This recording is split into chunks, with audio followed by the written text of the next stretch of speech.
اللہ اکبر اللہ اکبر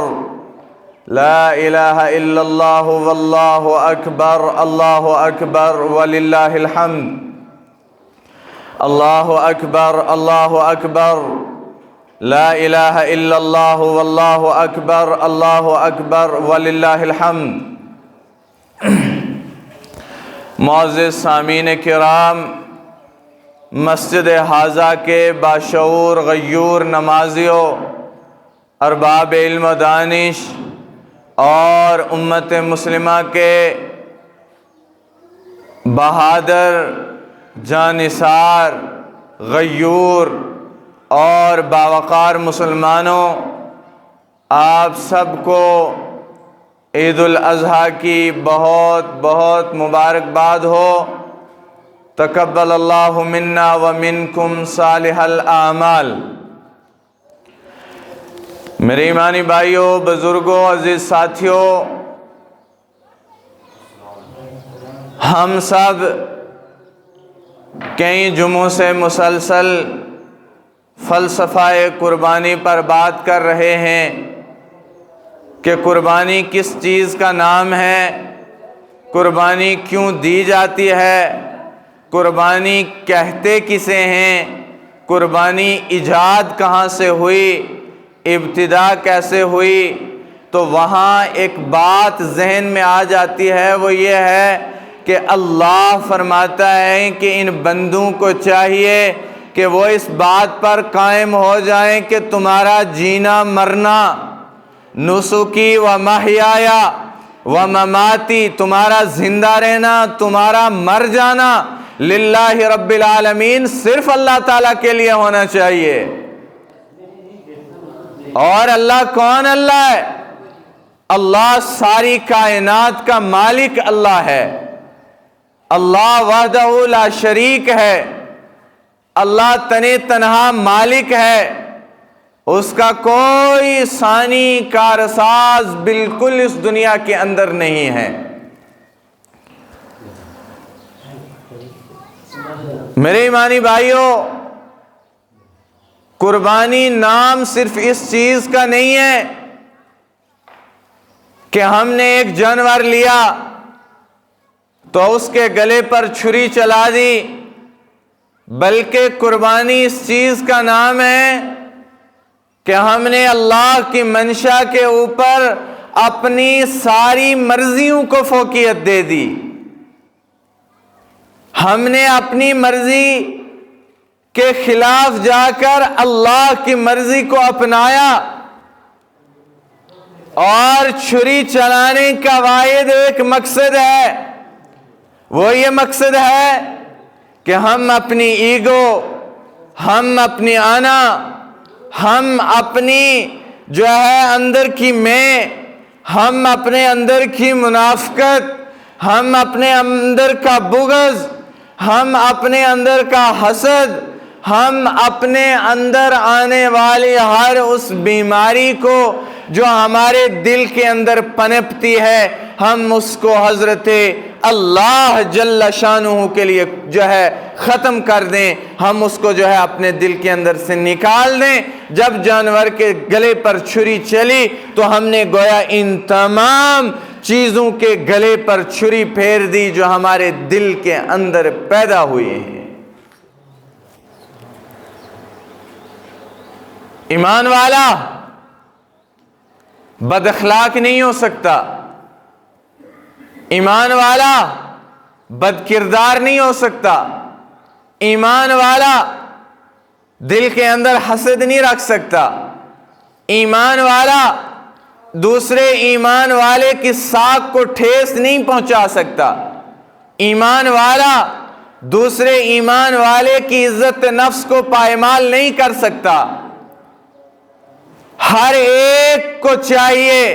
کہ وہ ایمان والا مسلمان ہونے کا دعویٰ اگر کرتا ہے تو پھر وہ یہ دیکھ لے کہ میرے دل کے اندر اگر یہ ساری کی ساری بیماریاں ہیں تو ہمیں چاہیے کہ ہم اپنے ایمان کا محاسبہ کریں، ہم ایمان والے نہیں ہو سکتے ہیں۔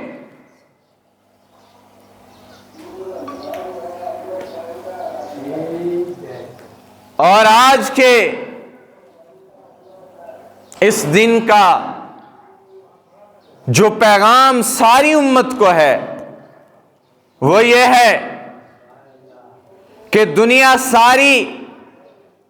کرب میں، تکلیف میں، پریشانی میں، امت کے اندر نت نئے فتنے الحاد کے، کائنات کے اندر ہر وہ کام کیا جانے لگا ہے جس سے حضرت اللہ جل شانہ کی ذات کو للکارا جائے۔ لیکن ایمان والوں، مسلمانوں، اگر ہمارا کردار بحال نہیں ہوگا، اگر ہمارا باطن صاف نہیں ہوگا، اگر ہمارے دل کے اندر کی میل ختم نہیں ہوگی، تو ہماری قربانیاں، ہمارے جو ہے اعمال، ہمارے نوافل، ہمارے تمام تر کیے جانے والے نیک اعمال کسی کام نہیں آئیں گے جب تک کہ ہم اپنے باطن کو نہیں سنواریں گے۔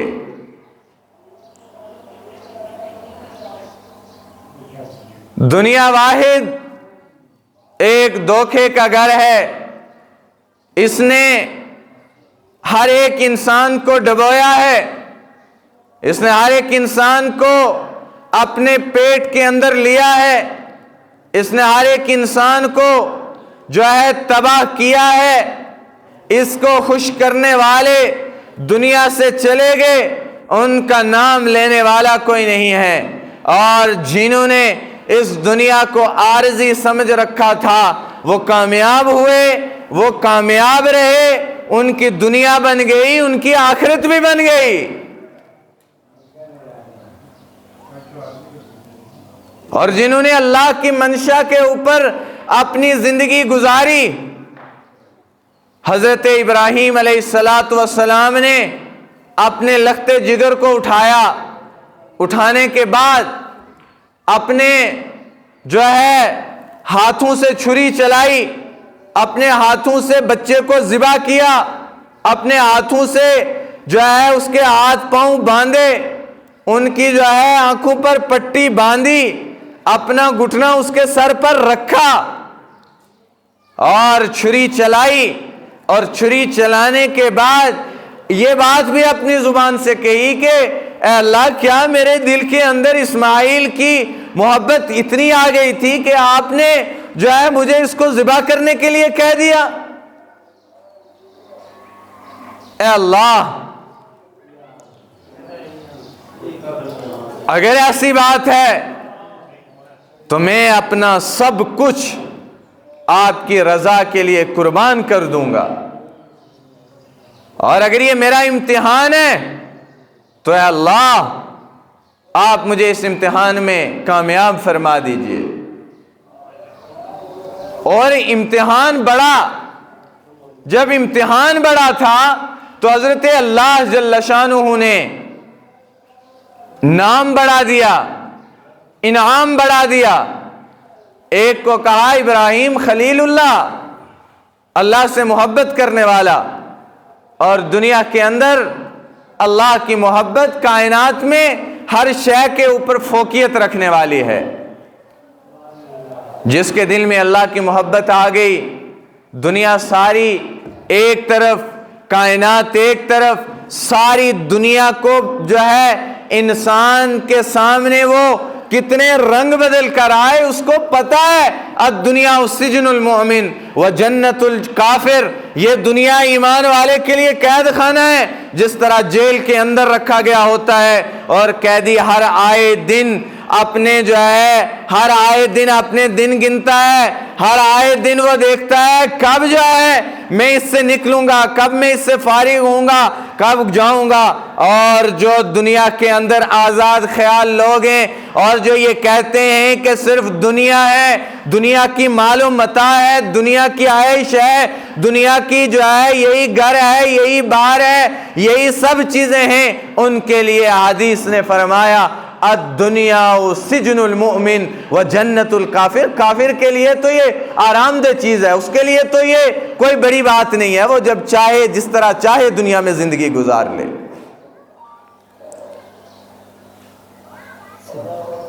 لیکن جب انسان کوئی کام بڑا کرتا ہے تو اس کے دل کے اندر شیطان وساوس بھی ایسے بڑے ڈالتا ہے۔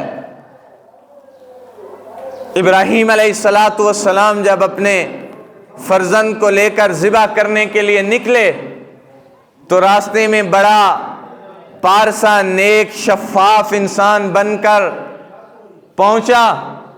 اور پہنچنے کے بعد آ کر ابراہیم علیہ السلام سے کہنے لگا، اے ابراہیم، آپ نے 86 سال تک ایک بچہ مانگا، 86 سال کے بعد وہ آپ کو ملا، اب وہ جوان ہوا، اب آپ کی آنکھوں کی ٹھنڈک بنا، اب جو ہے گھر کے آنگن میں کھیلنے کودنے والا بن گیا، اور اب آپ اس کو ذبح کرنے جا رہے ہیں اور اتنے بوڑھے، اور آپ کو پتہ ہے یہ ذبح کرنا کتنا مشکل کام ہے۔ تو چونکہ ابراہیم خلیل اللہ ہیں، جلیل القدر نبی ہیں، تو جب وہاں جو ہے کام نہ بن سکا تو ننھے اسماعیل کے سامنے جا کر وہ اپنا رنگ دکھانے کی کوشش کی، کہا آپ کو پتہ ہے یہ جو آپ کے والد ہیں یہ آپ کو تیار کر کے لے جا رہے ہیں، خوشبو لگا رہے ہیں، رسی لی ہوئی ہے، چھری بغل میں رکھی ہوئی ہے، اور یہ تو آپ کو جا کر ذبح کر دیں گے۔ تو اب چونکہ ابراہیم خلیل اللہ ہیں اور اسماعیل ذبیح اللہ بننے والے، اور ان کی جد سے محمد الرسول اللہ بھی آنے والے ہیں، تو معیار جو خاندان کا ہے وہ اتنا بلند ہے کہ ہم وہاں تک پہنچ بھی نہیں سکتے ہیں، ہماری سوچ۔ تو انہوں نے کہا تو مجھے اللہ کے جو ہے فیصلے پر، اللہ کی محبت کے لیے مجھے تو جو ہے تو میرے دل کے اندر وسوسہ ڈالتا ہے مردود۔ تو باپ بیٹے نے کنکریاں اٹھائیں، اور کنکریاں اٹھانے کے بعد جب شیطان کو ماری تو اللہ کو یہ ادا اتنی پسند آ گئی کہ اللہ تبارک و تعالی نے فرمایا حاجی عرفات سے باہر آ ہی نہیں سکتا جب تک کہ جو ہے شیطان کو کنکریاں نہ مارے، ہم تو اس کے حج کو قبول ہی نہیں کرتے۔ رمی جمرات جب تک حاجی نہیں کرے گا تب تک اس کا ایک رکن چھوٹ گیا، نہیں کرے گا حج نہیں ہوا۔ تو عشق کرنے والوں کی اپنی داستانیں ہوا کرتی ہیں۔ قربانی کا بھی یہی مقصد ہے کہ انسان اپنے قیمتی سے قیمتی چیز کو، خوبصورت سے خوبصورت چیز کو، اچھا مال خرچ کرنے کے بعد جب اس کو اچھے سے پرورش کرتا ہے، پالتا ہے، اس کی خدمت اچھے سے کرتا ہے، اس کو جو ہے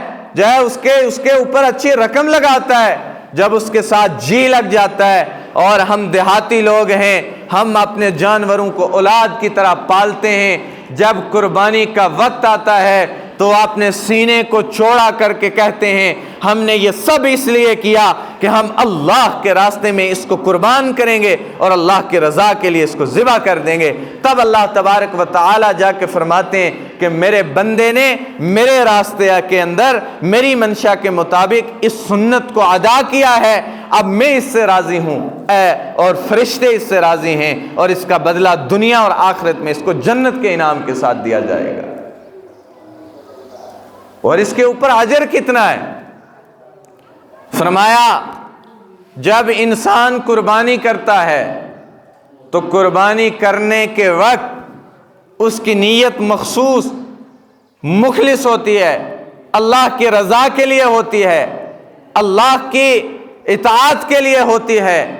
سنت ابراہیم خلیل اللہ جناب محمد الرسول اللہ صلی اللہ علیہ وسلم کی سنت کو جو ہے زندہ کرنے کی ہوتی ہے، تو ادھر ہی یہ گردن پر چھری چلا رہا ہوتا ہے، شارہ کٹ کے ابھی اس کا خون زمین پر گرا نہیں ہوتا، اللہ تبارک و تعالی یہ اعلان فرماتے ہیں کہ اس جانور کے جسم کے اوپر جتنے بھی بال ہیں اس بال کے برابر اس قربانی کرنے والے کو ثواب اس کے نامہ اعمال میں نیکیاں لکھ دی جائیں۔ کتنی بڑی جو ہے عبادت ہے۔ حدیث نبوی میں حضور نبی کریم صلی اللہ علیہ وسلم نے فرمایا جو بندہ مالدار ہے،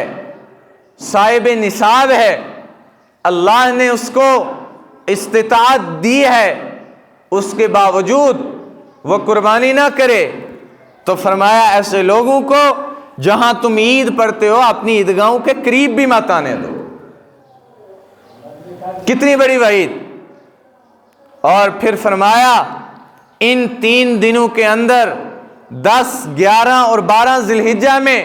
اللہ تبارک و تعالی کو سب سے زیادہ اگر کوئی عمل قبول ہے تو وہ صرف اور صرف نہر کرنا، جانور کو ذبح کرنا، قربانی کرنا، اس سے بڑھ کر اللہ جل شانہ کو اور کوئی عمل قبول نہیں ہے۔ تو میرے ایمانی بھائیوں، یہ داستان بڑے دل والے لوگوں کی ہے، یہ داستان بڑی عظیم ہستیوں کی ہے کہ جنہوں نے اللہ تبارک و تعالیٰ کے لیے اپنا سب کچھ قربان کر دیا، اور پھر وہی قربان کرنا جناب رسول اللہ صلی اللہ علیہ وسلم کا ہے۔ حضور صلی اللہ علیہ وسلم نے آخری حج کے موقع پر 70 اونٹوں کو ذبح کیا، اور ذبح کرنے کے بعد صرف اپنی ایک قربانی تھی، باقی ساری کی ساری امت کے لیے تھی۔ ہم لوگوں کو چاہیے، اللہ نے ہمیں مال دیا ہے، اللہ نے ہمیں سب چیزیں دی ہیں، ہم سب کو چاہیے کہ جہاں تمام تر چیزیں اپنے رشتہ داروں کے لیے، اپنے ماں باپ کے لیے، اپنے گھر بار کے لیے، اپنے بیوی بچوں کے لیے ہم جب جانوروں میں حصہ رکھتے ہیں تو جناب محمد الرسول اللہ صلی اللہ علیہ وسلم کے حصے کو کبھی نہ بھولا جائے۔ میرے ایمان والے بھائیوں، دنیا بہت تھوڑی ہے۔ قرآن کریم نے فرمایا الدنیا متاع قلیل، دنیا بہت تھوڑی ہے، اتنی تھوڑی کہ انسان اس کے اوپر جو ہے گمان تک نہیں رکھتا کہ کب ہمیں جو ہے زندگی کی شام ہو جائے، ساری عمر تمام ہو جائے اور ہمارے گلے کے اوپر آ کر فرشتہ اپنا ہاتھ رکھے اور یہ کہے کہ چل اللہ کے حکم سے ہمیں اللہ کی طرف جانا ہے، اللہ کا فیصلہ ہے، واپس تو لوٹنا ہے۔ تو اس سے پہلے اس بات کے لیے تیار ہو جائیں کہ کیا اگر ہماری موت ہو جاتی ہے، ہم مر جاتے ہیں، تو ہم اس قابل ہیں کہ ہم اللہ سبحانہ و تعالیٰ کے سامنے کھڑے ہو کر ہم جواب دے سکیں ہم نے زندگی کہاں گزاری، کیسے گزاری، کس طرح گزاری، کس کے ساتھ گزاری، کن افعال میں گزاری۔ جب ہم سے اللہ سوال پوچھے گا تو کیا ہم سب اس قابل ہیں، ہم کھڑے ہو سکتے ہیں، ہمارے اندر یہ استطاعت، یہ صلاحیت ہے کہ اللہ کے پوچھنے کے بعد ہم جواب دے سکیں؟ اسی لیے صلحاء نے لکھا ہے کہ جب دعا کریں تو دعا میں مانگا کریں اللہم انی حاسبنی حسابا یسیرا، اے اللہ تو میرا حساب تو لے گا لیکن اے پیارے اللہ آسان حساب لے لیجئے۔ لیکن ایک بات یہاں اور پیدا ہوئی، وہ یہ کہ جب حضرت اللہ جل شانہ نے ہم سے سوال پوچھ لیا تو رب کعبہ کی قسم دنیا میں ایک لقمہ جو ہم نے گھر میں بیٹھ کر کھایا ہے، ہم اللہ کو اس لقمے کا جواب نہیں دے سکتے ہیں۔ 360 اعضاء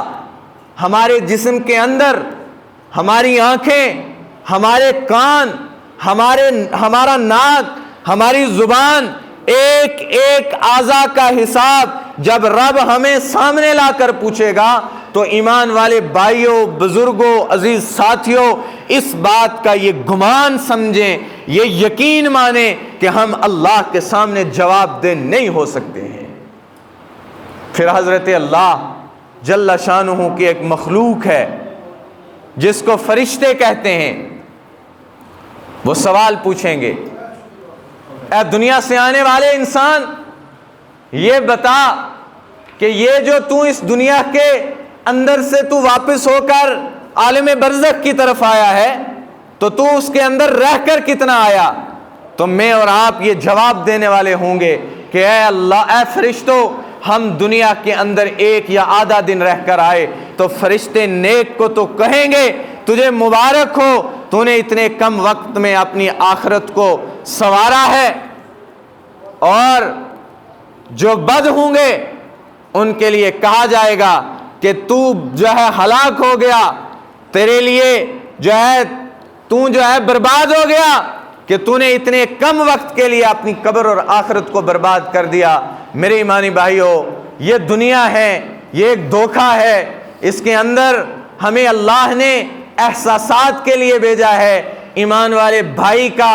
غیر ایمان والے بھائی کا جو ہے انسان کو تکلیف نہ دیں، جو ہے ایمان والے بھائی کی عزت نفس کا خیال رکھیں، اس کے کردار کا جو ہے خیال رکھیں، مفتی نہ بن جائیں، فتوے نہ دیں، مذہب، مسلک، جماعت، فرقے پر بٹنے کا ہمیں حضرت اللہ جل شانہ نے کوئی حق نہیں دیا ہے کہ ہمیں یہ حق پہنچتا ہے کہ ہم کسی کو جو ہے کسی کے ساتھ مسلک کا لیبل، جو ہے کسی کے ساتھ ہم جماعت کا ٹیگ، کسی کو جو ہے جنتی، کسی کو جہنمی، یا اس کے دنیا آخرت میں یا اس کے جو ہے دنیا کے بیچ رہ کر اس کے اوپر فیصلے کرنے کا اختیار کسی صورت ہمیں اللہ تبارک و تعالی نے نہیں دیا ہے۔ بصورت دیگر اللہ تبارک و تعالی نے کسی انسان کو دوسرے انسان کو جج کرنے کا اختیار کسی صورت نہیں دیا ہے۔ ان تمام چیزوں کا خیال رکھیں۔ حضرت اللہ جل شانہ ہمارے جو ہے ان ایام کو قبول فرمائے، ہماری جو ہے ان قربانیوں کو اللہ ان ایام نہر کو قبول فرمائے۔ اللہ تبارک و تعالیٰ کہنے سننے سے زیادہ عمل کی توفیق عطا فرمائے۔ میں شاہ صاحب سے گزارش کروں گا چند منٹ کے لیے تشریف لائیں۔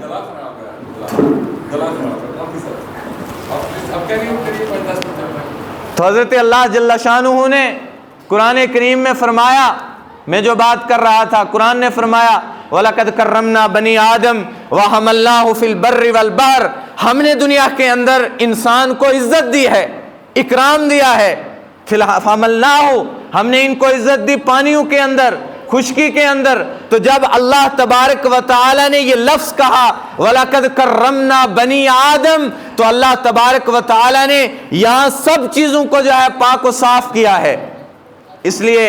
کہ ہم جو ہے پچھلے 1 ماہ سے قربانی کے اوپر بولتے آ رہے ہیں، ہم یہ کہتے آ رہے ہیں کہ قربانی تقوی کا نام ہے، قربانی اخلاص کا نام ہے، اللہ کی رضا کا نام ہے، لیکن کہیں نہ کہیں ہمارے دل کے اندر یہ بات پنپتی ہے، جنم لیتی ہے، کبھی مسلک کی بنا پر، کبھی قوم کی بنا پر، کبھی برادری کی بنا پر، کبھی امیر کی بنا پر، کبھی غریب کی بنا پر، لیکن اللہ نے 2 دھاری تلوار کے ساتھ اس بات کو ختم کیا۔ وَلَقَدْ كَرَّمْنَا بَنِي آدَمَ، اگر اللہ کے ہاں یہ چیز اہمیت کی حامل ہوتی تو یا ایھا الذین آمنوا اللہ لگاتا، اور ایمان والوں کو مخاطب کر کے اللہ کہتا ہے ایمان والو، ہم نے تمہیں عزت دی ہے، ہم نے تمہیں جہازوں کی سواریوں میں عزت دی، ہم نے تمہیں زمین میں پانیوں کے اوپر قبضہ دیا، کائنات کی ہر شے کے اوپر قبضہ کیا تمہارا ہے، لیکن اللہ نے یہ بات نہیں فرمائی، بلکہ اللہ نے کہا کرمنا بنی آدم، ہم نے انسان میں پیدا ہونے والے، انسانیت میں پیدا ہونے والے ہر انسان کو برابر کے حقوق دیے ہیں۔ جہاں تمہاری عزت نفس جو ہے، تمہاری عزت نفس کوئی مقام رکھتی ہے، وہاں تمہارے ساتھ اگر غیر ایمان والا ہندو بھی ہوگا تو وہی جو ہے اس کی عزت نفس بھی وہیں رکھتی ہے۔ اس کے بعد اگر تم اللہ کے نام پر ذبح کرتے ہو تو تمہارے دل کے اندر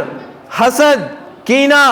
بغض، عداوت، مسل کی جو ہے عداوت، برادری کی عداوت، یہ وہ ہے، یہ فلاں ہے، یہ چھوٹا ہے، یہ بڑا ہے، تو یاد رکھو اللہ تبارک و تعالی نے یہاں بھی اس بات کو واضح کیا اور یہ کہا، فرمایا لِقَبَائِلَ لِتَعَارَفُوا إِنَّ أَكْرَمَكُمْ عِنْدَ اللَّهِ أَتْقَاكُمْ، دنیا میں بسنے والا ہر یہ بات جان لے کہ اللہ تبارک و تعالی نے لِقَبَائِلَ لِتَعَارَفُوا إِنَّ أَكْرَمَكُمْ عِنْدَ اللَّهِ أَتْقَاكُمْ جب کہا کہ ہم نے قبائل کو، ہم نے جو ہے قبیلوں کو، خاندانوں کو، ہم نے جو ہے ان تمام چیزوں کو اس لیے بنایا کہ ایک تمہارا تعارف ہو جائے۔ اگر تم جو ہے اس کے بعد تم قبیلے کی بنا پر، عصبیت کی بنا پر، مسلک کی بنا پر، برادری کے نام پر، مذہب کے نام پر تم فیصلے کرو گے، بٹو گے، جناب جناب محمد الرسول اللہ صلی اللہ علیہ وسلم نے فرمایا وہ لوگ ہم میں سے نہیں ہیں،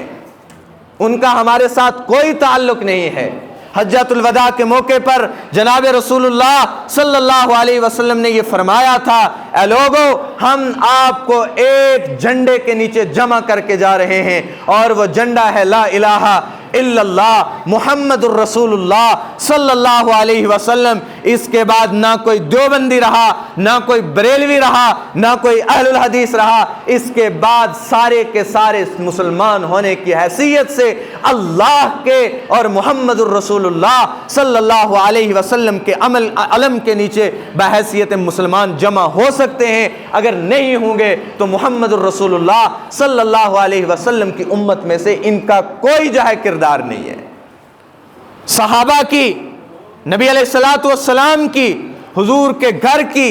ذاتی طور پر تاریخ یہ ہے کہ اللہ کے محبوب صلی اللہ علیہ وسلم کو جتنی تکلیفیں دیں، جتنی اذیتیں دیں، کائنات میں کسی گھرانے کو، کسی فرد کو اتنی تکلیف نہیں دی گئی ہے، لیکن حضور صلی اللہ علیہ وسلم نے کبھی ماتھے پر شکن نہیں لائی، چینبہ جھبی نہیں ہوئے۔ تو ہمیں یہ کوئی اختیار نہیں ہے کہ ہم کسی کو جو ہے کسی کے اوپر جو ہے کسی کو جج کرنے کا اختیار ہمیں ہو، کسی کے جو ہے پردے جو ہے اس کی جو ہے ذاتی زندگی کو کریدا جائے۔ یہ پیغام ہے آج کے دن کا کہ اگر ہمیں کسی کا عیب نظر آ جائے تو ہم اس کے اوپر پردہ ڈالیں۔ اگر ہم دنیا کے اندر ڈالیں گے، میدان محشر میں ہمارے جو ہے عیب کے اوپر پردہ ڈال دیا جائے گا، اور اگر ہم کسی کی ٹو میں لگے رہے، اس کے عیب کی تلاش میں، ان کے عیب کو ٹٹولنے میں لگے رہے، تو یاد رکھو آدم علیہ الصلوۃ والسلام سے لے کر محمد الرسول اللہ صلی اللہ علیہ وسلم تک سارے کے سارے لوگ وہاں جمع ہوں گے، انبیاء شہداء سارے وہاں ہوں گے، اور اعلان کیا جائے گا فلاں کا بیٹا ہے، فلاں فلاں ہے، اس کا نام یہ ہے، اس کا یہ کردار ہے۔ اور جب یہ سامنے لایا جائے گا تو اس کو کہا جائے گا ما لہذا الکتاب لا یغادر صغیرۃ ولا کبیرۃ الا احصاها۔ پارسا بنا تھا، مولوی بنا تھا، شیخ الحدیث بنا تھا، صوفی بنا تھا، داڑھی پگڑی والا تھا، اس کی اصل ذاتی زندگی یہ ہے، اور نامہ اعمال اٹھا کر منہ پر مار دیا جائے گا، کوئی پوچھنے والا نہیں ہوگا، اور کہا جائے گا جس کے لیے کرتے رہے، جن کو دکھاوا کرتے رہے، جن کے لیے کرتے رہے، جا کر ان سے حساب لے لو، اور ہمارے پاس کوئی جواز نہیں ہوگا۔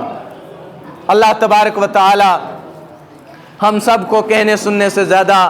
عمل کی توفیق عطا فرمائے۔ اگلی صفحے پر کر لیں، نماز کا وقت ہو گیا ہے، چونکہ ہمارا اعلان تھا کہ 8 بجے ادا کی جائے گی، اور جو ہے نماز وقت پر ادا ہوگی، اس کے بعد تمام حضرات جو ہے قربانیوں میں مشغول ہوں گے۔ تمام حضرات نیت سن لیں، نیت کرتا ہوں میں 2 رکعت نماز عید الاضحیٰ واجب 6 زائد تکبیروں کے، پیچھے امام صاحب کے کھڑا ہوں، منہ میرا خانہ کعبہ شریف کی طرف، اللہ اکبر۔ اس کے بعد امام ثنا پڑھے گا، مقتدی سارے بھی ثنا پڑھیں گے، ثنا کے بعد امام 3 تکبیریں کہیں گا، ہاتھوں تک ہاتھ جو ہے اٹھائے جائیں گے، اللہ اکبر۔ ایک تکبیر میں ہاتھ جو ہے کانوں تک اٹھائیں گے، دوسری تکبیر میں بھی اسی طرح، تیسری میں بھی، چوتھی کے بعد جو ہے امام صرف جو ہے سورہ فاتحہ سورت ملائے گا، اور 1 رکعت مکمل ہو جائے گی۔ دوسری رکعت میں امام اٹھے گا، سورہ فاتحہ، اس کے بعد سورت ملائے گا۔ اب جو ہے رکوع میں نہیں جانا، بلکہ تکبیر زائد جو ہے اللہ اکبر کہنی ہے، کانوں تک ہاتھ اٹھانا ہے، 1 تکبیر، پھر دوسری، اور پھر تیسری، چوتھی تکبیر میں ہم رکوع میں جانا ہے۔ اس طرح دوسری تکبیر میں مکمل ہوگی، نماز ہوگی، اس کے بعد خطبہ ہوگا، خطبہ سننا واجب ہے۔ اس کے بعد جو ہے تمام حضرات گھر کو جائیں، اور اس کے بعد اپنی قربانیوں میں جو ہے مشغول ہو جائیں۔ اللہ تبارک و تعالی ہم سب کی ان ایام کو، ان عبادات کو قبول فرمائے۔ وآخر دعوانا ان الحمد للہ رب العالمین۔